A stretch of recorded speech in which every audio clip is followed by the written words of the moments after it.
You're now watching SN Next on MTV. Hello, and welcome to SN Next, where we have two bachelor reactions here trying to find some chemistry with our bachelorette. So Nagina, what brings you here tonight on our show?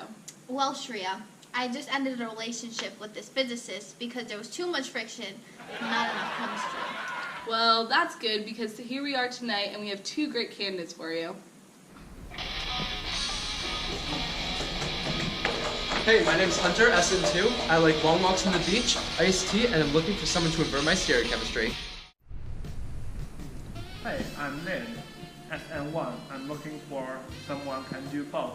Attack the carbon cation from the front and the back.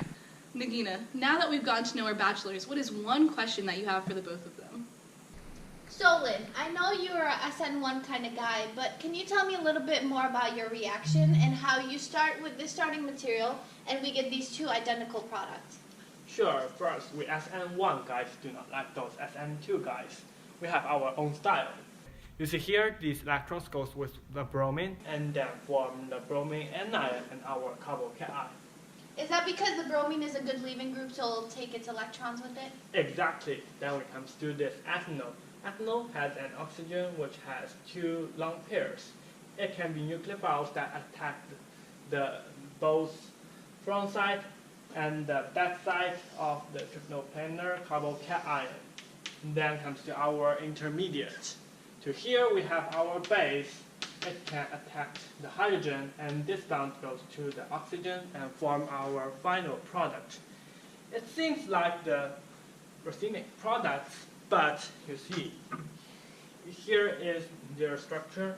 For they are connected by the carbon-carbon single bonds, they can rotate, and now they are the identical compounds. That's very impressive. Choose me SN1. Thank you. So, Hunter, you're like a more of a SN2 kind of guy, but I'd like to know a little bit more about your reaction. Tell me how we start with the starting material and we get a product that has an inversion of stereochemistry. In an SN2 reaction, the starting material will always be primary or secondary. In this particular example, it's going to be primary. The Na is a spectator ion in this reaction. Therefore, we can cross it out, resulting in OET-. In addition, The solvent will always be a product.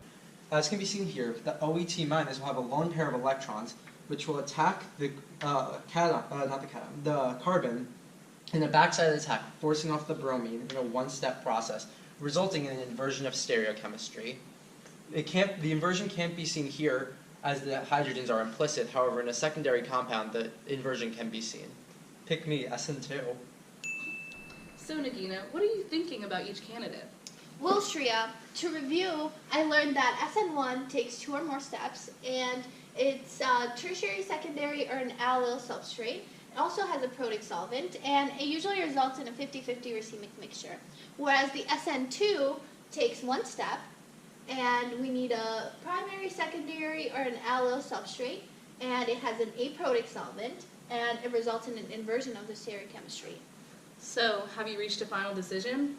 Well, I'm going to have to SNX both of them because I've heard of these guys, E1 and E2, and I'd like to explore my options. Okay, well that's our show, folks. Join us next week when we have E1 and E2 on our show.